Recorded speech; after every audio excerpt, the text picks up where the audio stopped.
اهلا وسهلا ومرحبا بكم يا الحباب، كي دايرين؟ لاباس عليكم؟ كنتمنى تكونوا على خير وبخير. كنعتذر على التاخر، عارفه راسي طولت عليكم بزاف. اليوم غادي نشارك معكم واحد الطورطه ديال الحامض اللي كتجي خفيفه منعشه ولذيذه بزاف وسهله في نفس الوقت. كما كتشوفوا هاد الطورطه دي ما فيهاش مقادير بزاف، واسهل منا ما كاينش، وكتجي اللي كيعجبو الحامض غادي تعجبو 100%. فاول حاجه غنبداو بها وهو الجينواز. غادي نحتاجو 4 البيضات من الحجم الكبير، كاس السكر ما عامرش عفوا، واحد الكاس ديال الدقيق منخول، وجوج معالق ديال المايزينا تا هما منخولين، واحد الخماره، واحد الفاني. الخماره يمكن لكم تستغناو عنها، هذه فقط المبتدئات اللي كيخافوا من الجينواز. فاول حاجه غناخذ واحد اناء هكا كبير يكون غرق، وغنخدم فيه البيض ديالي. البيض من طبيعه الحال مخرجه قبل من الثلاجه.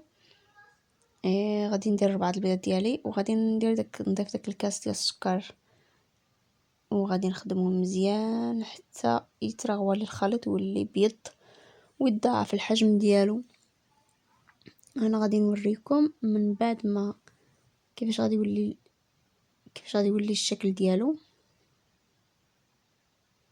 يعني هاد المرحله مهمه بزاف، هي اللي كتخلي الجينواز كيجي خفيف وكيجي رطب. الى هاد المرحله ما درتوهاش مزيان ما غاديش يصدق لكم.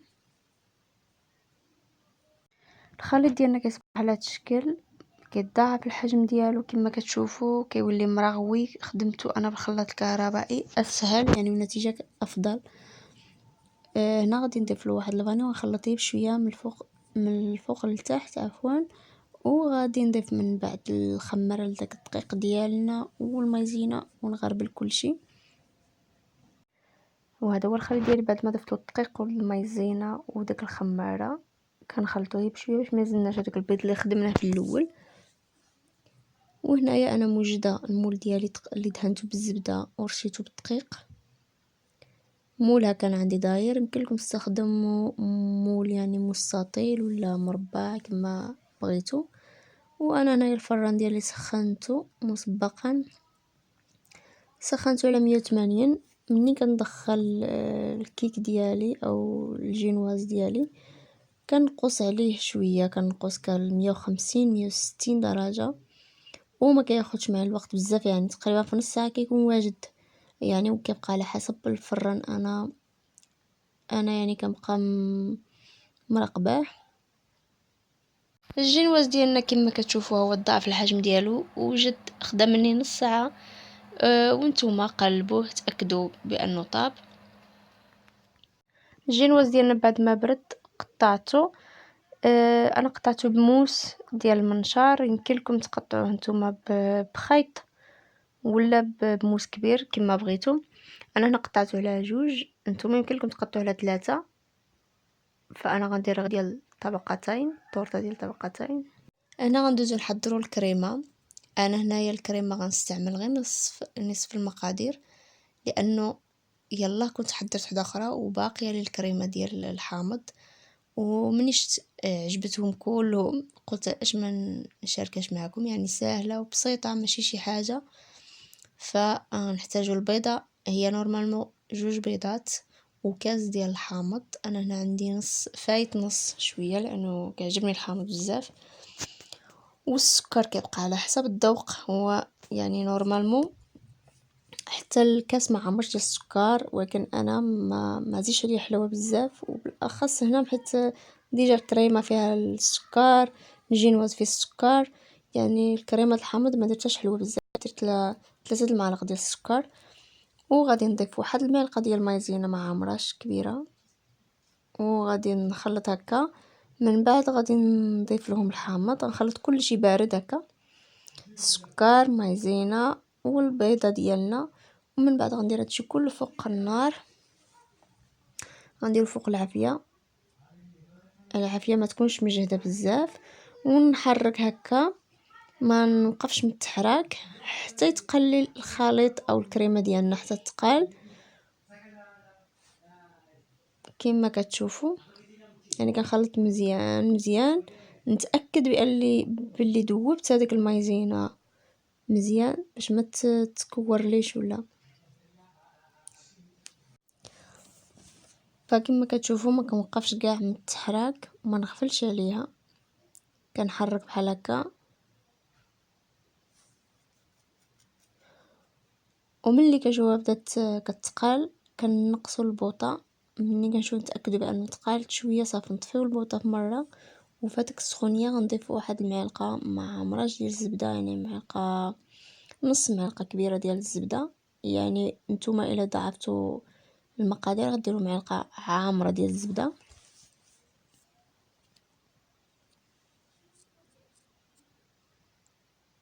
والمقادير الاخرين كتضاعفوهم، يعني السكر يعني غديروا جوج بيضات، السكر غديروا كاس مع مرش، وغديروا معلقه كبيره ديال الزبده، وغادي تضيفوا معلقه ديال المايزينا كبيره ولا معلقه ونص. هنا غادي نضيف لها الزبده ديالنا، وفهاديك السخونيه غندوبها. الزبده انا درتي مارغرين كما كتشوفوا، ما ضيفش بزاف لانه انا ما دايرش كريمه بزاف. وهنا غادي نخليوها حتى تبرد، عاد غادي نخدموا بها فهاد الانحاء فهاد الوقت فهاد الوقيته غادي ندوز نطلع الكريمه ديالي، كريم شونتيي. عندي كريمه بارده في الثلاجه نطلعها مع السكر حتى غادي تطلع مزيان، نخدموها مزيان. وغادي ندوز نشوف نوريكم.